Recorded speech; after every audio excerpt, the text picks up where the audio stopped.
Have you ever felt? Are you listening? Damn.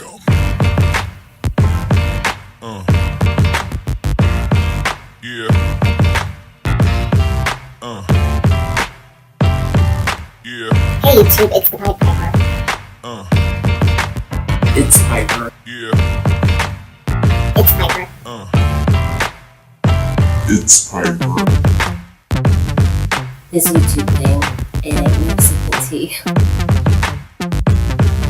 Hey YouTube, it's Piper. Sorry in advance if I look busted, but I've had this makeup on since probably 9 o'clock this morning, and it's nearly midnight now, so yeah, this whole week has just been a wash. I just want to remind you to definitely subscribe to my channel if you haven't already done so.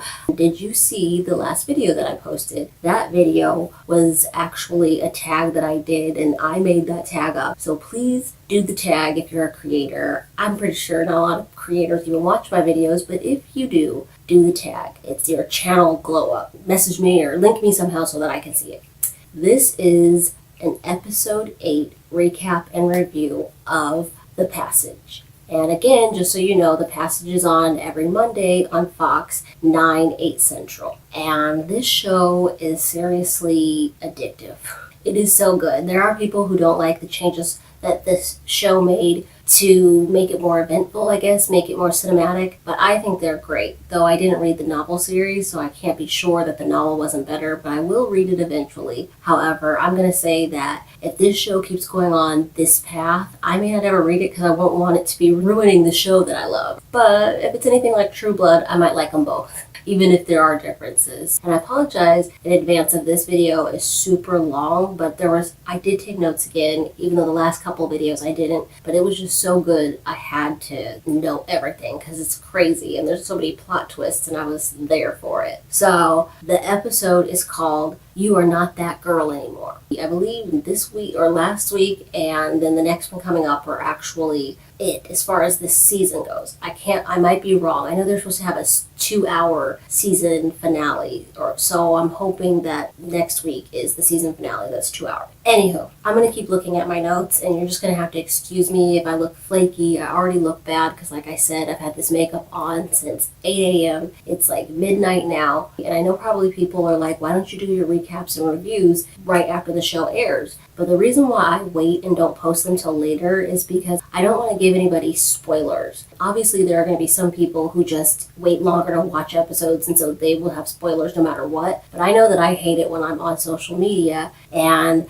I'm trying to avoid seeing things if I haven't watched my favorite show, and then they always pop up spoilers. So I really try to wait until as many people as possible have seen the episode, and then I do the recap and review so that you can just be here and live in it with me versus being upset that I ruined everything. And speaking of spoilers, spoiler alert, this episode is crazy because it opens up and we already have a lot going on. Because as you remember, the last episode, Brad and Lila were out and ended up being found by Clark Richards after he trailed them because they never showed back up at the Project Noah compound. In that episode also, Elizabeth Lear is dead now because she chose Dr. Lear, and Tim Fanning is heartbroken because his woman, or his side piece, I guess he was her side piece? I don't know. Anyway, she didn't pick him, and he was so sure she would. So 12 is still a magic number, and I don't know why 12 is such a big deal. But for whatever reason, 12 is the magic number, and Tim Fanning has to wait till he has 12 virals, or what I affectionately call vampires, but they're virals for the Passage world. He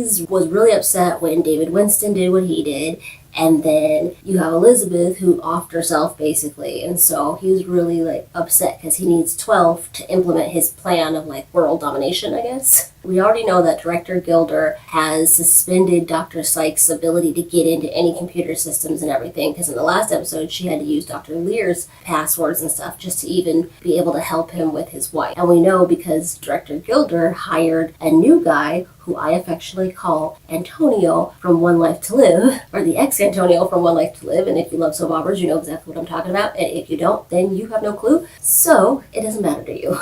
But has been changing things and making things secure. Well, we open with this episode, and Amy, as you recall, when Lila and Brad snuck in, they realized Amy was stuck in her head and in her own world, and in that same crossroads, that the same one that Shauna was in at one point, the same one that Anthony Carter was in at one point, the same one that Elizabeth Lear had been in at one point, and they realize she's at that crossroads. Accept Tim Fanning's offer or just go ahead and decide to die. But when this episode opens, we see that director Gilder is basically like, oh, now she's going to be viral. I'm done with this whole project. Which I'm like, you are a fickle beast, dude, because you were ready to hang all your hopes and dreams on Amy, and now that you think that she's not going to make it and she's going to turn, you're just going to tuck tail and run. But then he says he's going to try to reboot Project Noah, and I'm thinking, I'm assuming you got the world's most, valued doctors already working on this. Why in the world do you think any other doctors would want to help you reboot something that caused you to create vampires? But whatever. He tells everybody they're fired, and that he's going to give them all bonus checks, and they should just have a party there as their last kind of hurrah at Project Noah. And most of these people, I'm guessing, have been there for the last 3 years since Project Noah got started. But they're all excited. I mean, they looked kind of upset that they were getting fired, but at the end of the day, they were just kind of like, whatever, we get to party. I guess the bonus that they think they're going to get is going to be huge. Of course, Dr. Sykes and Clark Richards are not excited about that. And director Gilder is walking around with, I believe his name is Martinez, who is the new head of security, and he's telling him,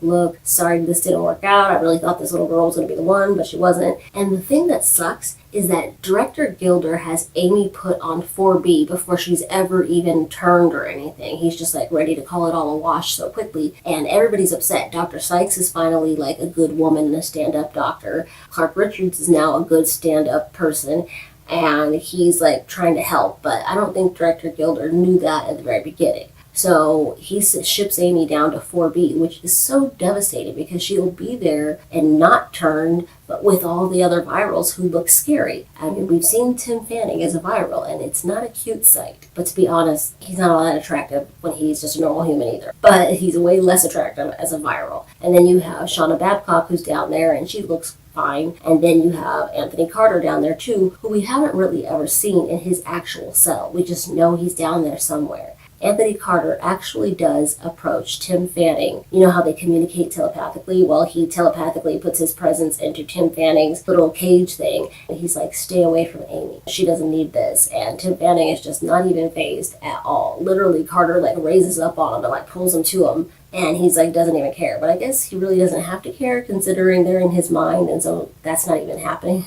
He's not being physically attacked by Anthony Carter for real. So he's probably whatever, bro. I do what I want. So Tim Fanning is finessing Amy this whole episode. What I thought he was going to do was try to kill her. But no, because of Elizabeth Lear dying, and I think this is what turned the tide for his way to approach her, is because Elizabeth Lear died, he now needs Amy because, again, 12 is a magic number. I don't remember if they ever explained why 12 was so important. Maybe it was important in the books, and so they're oh, we need to include it. I don't know. But 12 is the number. It's the number he needs, and so he needs to recruit Amy. So he literally goes to butter her up, and she's just not having it. She's talk to the hand because the face don't understand. And Amy just ends up telling him to get out of her house. Then we see that everybody is back at Project Noah, is just partying and living it up, and we don't know where Lila or Brad is at this point. And Dr. Sykes recruits Clark Richards to help her so that she can try to find a way to save Amy and get onto 4B or at least get into the lab, because remember, all of her privileges have been revoked by director Gilder, and they were in the last episode too, so she has no way to help Amy, and she's promised Amy that she would help her. I'm really kind of getting tired of the whole flashbacks, and like I said about the last episode, I think they really need to start developing the characters in real time versus constantly kicking us back to the past. But we do see that Clark Richards and Shauna did have a closer relationship, and we kind of understand why she might be so furious with him, because she had escaped Project Noah at one point. She got loose, and she was having the experiences of having Tim Fanning in her head and everything prior to her turning. And so she gets loose, and Clark Richards is dispatched to find her because he was the head of security, finds her, and he tells her that there's a barbed wire fence, you're not going to be able to get out of here, really. And then he asks her if she's hungry, and he kind of takes her out on a date, which is weird, because this is before Clark Richards knew anything about her past. And I'm thinking, so you definitely know she was on death row. You really want to date a death row inmate? But whatever, he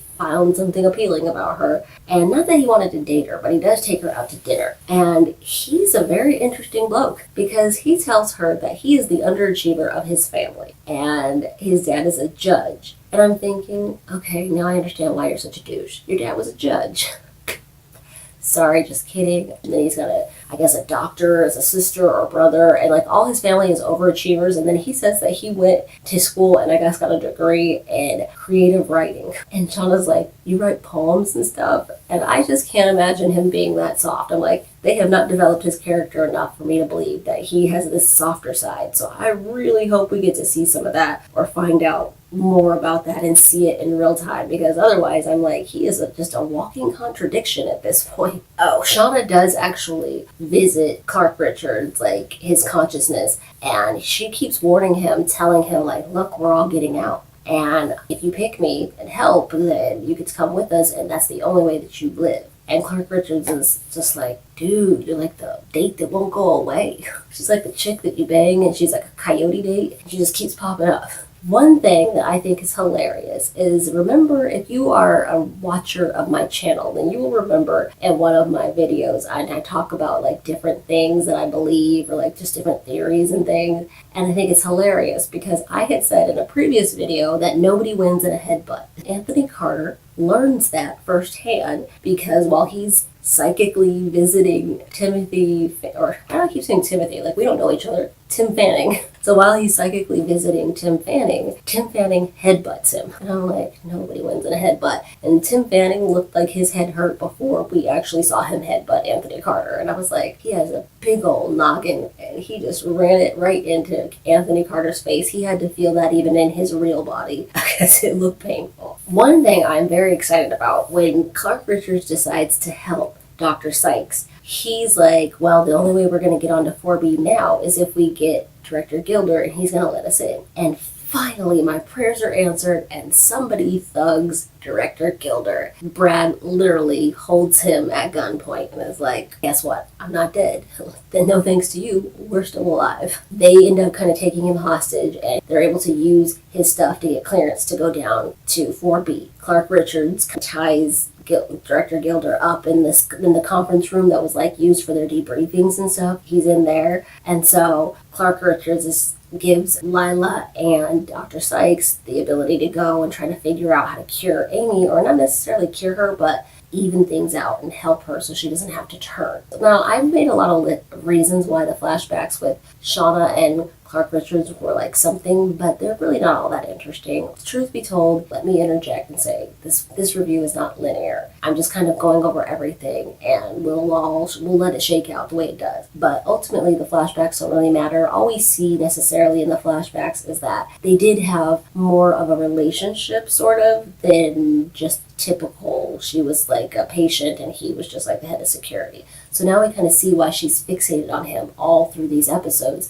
how much she visits him and how he has like this appeal to her. But one of the really good things we learned is that he did end up like turning her back in after their dinner before the Project Noah operatives come and like help escort her back to Project Noah. She is like listening to all this stuff about Clark Richards, and she tells him, maybe sometime I'll tell you my story. And I'm like, hey, oh snaps. Okay, so now we see that the flashbacks in the very beginning when she was going to be euthanized and Tim Fanning told her to tell her story, it was some foreshadowing, because then we see now in this episode, yes, that's exactly what happened. She had promised to tell him her story at one point in time, and she did. She just used it to her advantage so that she wouldn't die. Then we see them and she visits him again, and he actually makes out with her a little bit.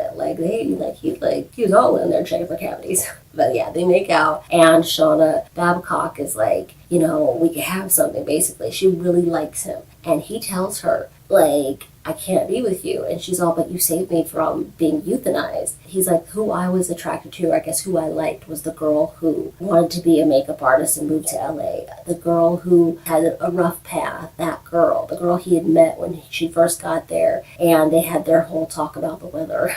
It's hilarious, though, because when he kisses her, his exact words are, you're not that girl anymore. And I'm like, roll credits. He's like, but you are not that girl. And the first chance I get, I'm going to kill you. And I was like, ooh, Clark Richards, such a thug. Dang. I don't know why, but I was extremely turned on by Clark Richards at that moment.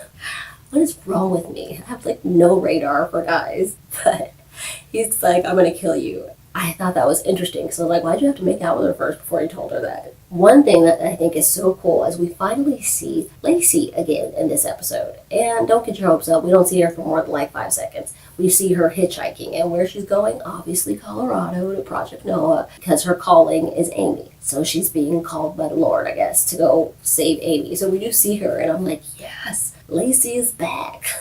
Lacey's gonna go save the day because everybody's down in 4B right now, and things are about to get good. But yeah, so we have the situation where now that Director Gilder has kind of been neutralized and he's tied up in the debriefing office, Clark Richards has his little tablet that has like security who has certain clearances to what and everything, and he's looking through it and he's like checking and he's noticing that guess who's missing? And they can't find Renfield. Now, as you will remember, Renfield injected Elizabeth Lear with Fanning's blood because Fanning can communicate with him all the time and he does his bidding no matter what. So he goes and infects her. But I guess because of that, they had him locked in like a cell or in his room or something. But when Clark Richards looks at this sheet thing in the tablet, he discovers that Lawrence, which his real name is Lawrence Gray, I think. Yeah, Renfield's real name is Lawrence Gray. Finally, we know it. I didn't know it, and I'm going to be honest, I'm not going to remember it. We're still going to call him Renfield. So he ended up going and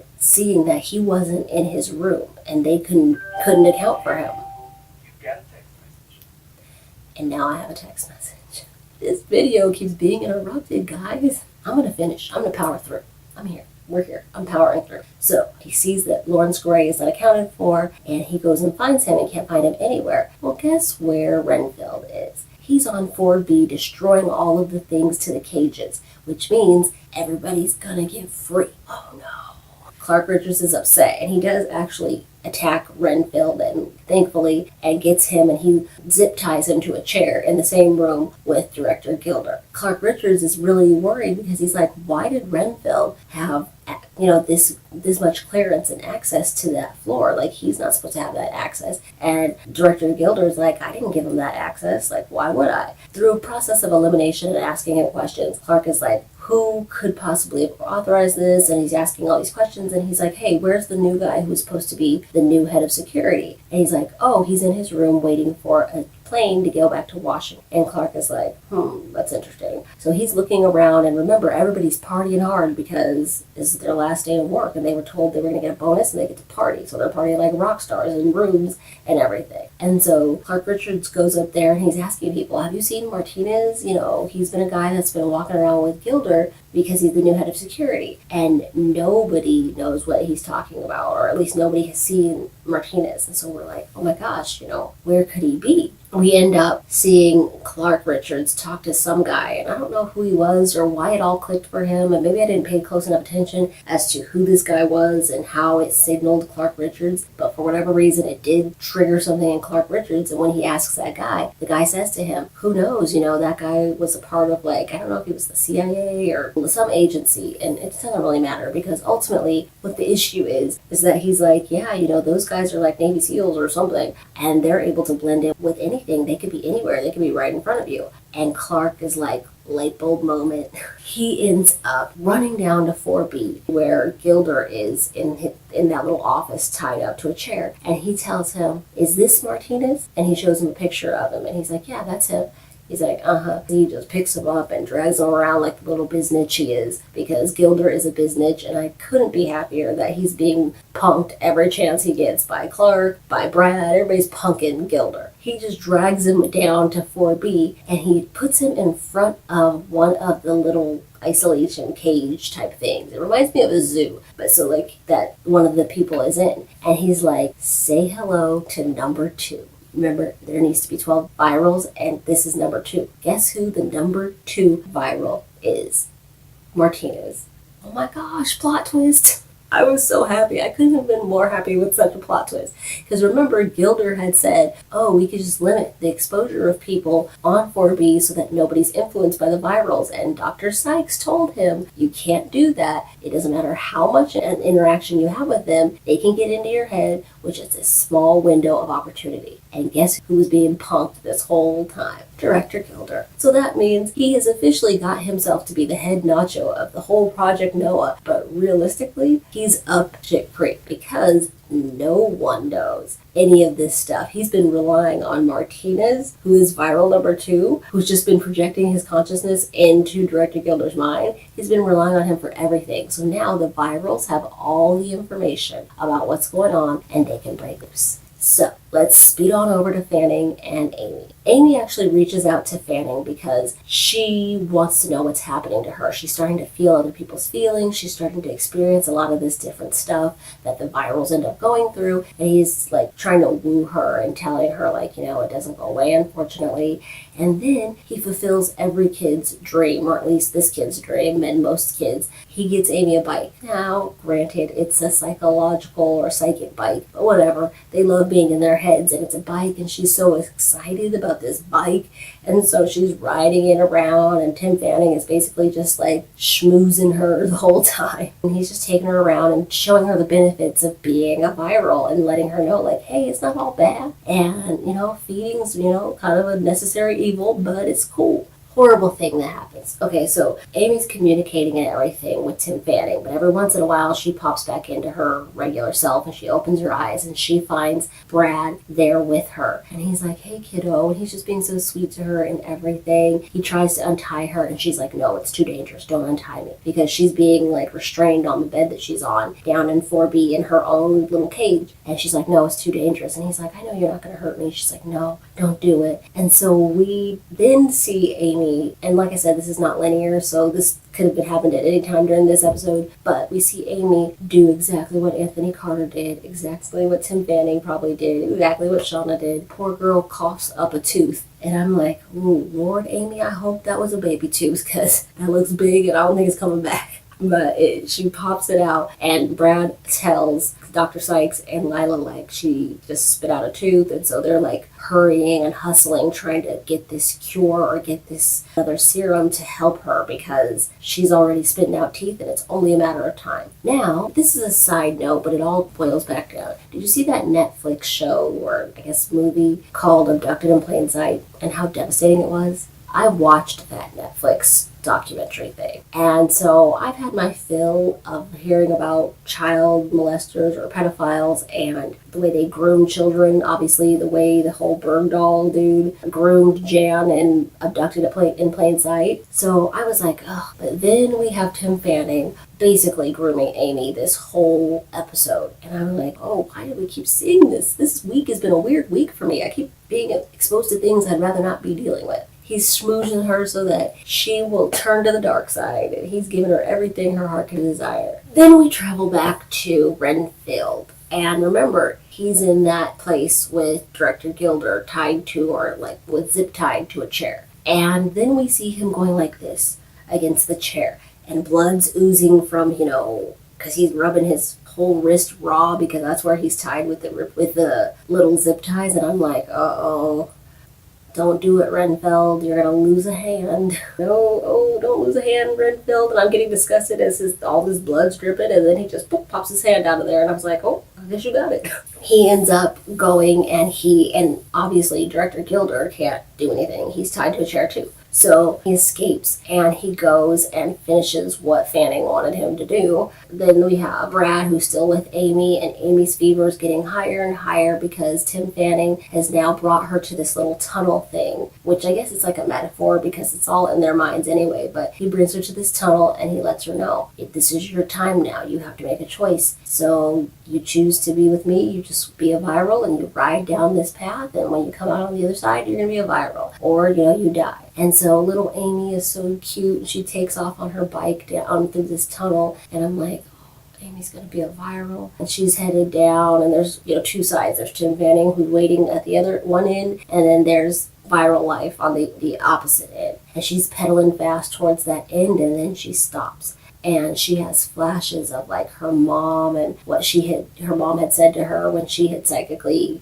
built her world and her mom was with her. And then we hear Brad's voice as he's telling her, how amazing she is and how she's so special. And so we see her kind of struggling because she knows that if she becomes a viral, she will hurt people she cares about or hurt people at all. And she doesn't want to do that. She's like, devastated. And she drops the bike down and she's just sitting there just confounded. She doesn't know what to do. So then after some deliberation, she gets back up on her bike and, you see her going towards the light of viralhood. And then she just decides to change her mind. And she rides off out of the little tunnel past Fanning, who's like, oh my goodness, you're going to die, girl. And she just keeps pedaling fast. And you think like she chose death, which I was shocked because in my head, I was absolutely prepared for this girl to just choose to be a viral or end up having some sort of immunity. I didn't know what, but obviously I knew that maybe things could be different for her, but I was not expecting her to choose death and just ride back the other way. So then we have Brad and, Amy in that room and he's watching, he doesn't know what she's, decided yet. He's just sitting by her bedside and Lila and Dr. Sykes are in Project Noah's lab and guess who figured out how to help Amy? Dr. Sykes. I'm so impressed. I can't believe it. I'm completely happy that she's actually become a decent human being and she has finally helped Amy. And she tells Lila, this is the antiviral. Please give this to Amy. And she locks it in this little thing. But Lila ends up going out for some reason. I can't remember. And as she's on her way out, guess who delivers her a bitch slap? Renfield. Renfield just slaps that hoe. Okay, she's not a hoe, but you know what I mean. She's knocked out. Apparently his pimpan is strong. Renfield ends up locking everybody in so that now Dr. Sykes cannot get to Amy with the antiviral, and Amy's at that final stage of turning, and she was just headed out because Brad had walkie-talkied her and said, is there any way to save her now that she's at this part? And she's like, unfortunately, no. It seems that these people have to make a choice, and once they make it, there's no turning back. So she hurries out to try to give Amy, this other injection of the antiviral, but Renfield has locked her in the lab and she can't get out and she's upset, she's devastated, she's pounding on the door, like help, help, help. And then suddenly we flash back to Amy and Brad in her little cell and she's still passed out. So I don't want to explain my text message thing, but everybody needs a little self-esteem boost and I get it from my phone. My text message just makes me feel better. I do what I want. Mind your business. So she's laying there and he's like, it's so sweet because Brad tells her like, look, I know we promised to never leave each other, but if you are presented with this option, it's okay. You can go. Crying like a little girl on the inside because that was the sweetest thing he could say, and you never really see if Amy had heard it or not in her little psychic world she was in where she's trying to make her decision, but it is super sweet and he gives her permission to let go. But Amy's eyes pop open and she's like, we gotta get out of here. I was floored because I was expecting her to be a viral or something, but nope, her eyes are normal and she's like, we gotta get out of here. So of course, Brad ends up getting her undone and they're running out, and then he goes past Gilder in the little room and we discover Gilder yells to him that, hey, Renfield got loose and all the cages are open, and he's crying like a little bitch, like, oh, help me. And all I kept thinking was, don't help him. Let it go. Let it happen. Natural selection. Let nature take its course. He's been a douche. Let it happen. But he saves him, and I guess they get to this elevator, and the thing slams just as all the virals get out and are running towards the whole elevator shaft. I don't know if Lila's still on the floor. What's going on? I'm like, oh my gosh. I was so devastated when this episode ended. I was like, no, there has to be more. There's so much more. I was so sad that it was over because I was just getting good. And we do know that Clark was somehow communicated with Dr. Sykes and he's working on trying to get her out of that room, but all the virals are loose. So I'm like, what's going to happen to Clark Richards and Lila on the ground because she's been bitch slapped by Renfield, and where's Renfield? All these questions and no answers. I can't wait till the next episode, and this is over. I hope this wasn't too long of a video. The last thing I want is my recaps and reviews to be just as long as the actual show. Let's hope this is not that long. Like, subscribe, comment, share somehow. Smoke signal, carrier pigeon, Morse code, telegram, 2 cups in a string, 2 cans in a string, I don't know, wind talker, call somebody that knew somebody that knows somebody and tell them, hey, Piper has a new video. I will see you next time, but I don't know what the next video is going to be. I think that I might do another bonus video, maybe an adventures in dating. I do have a literature review coming up. So until then, bye, peaches. Have you ever felt? Are you listening?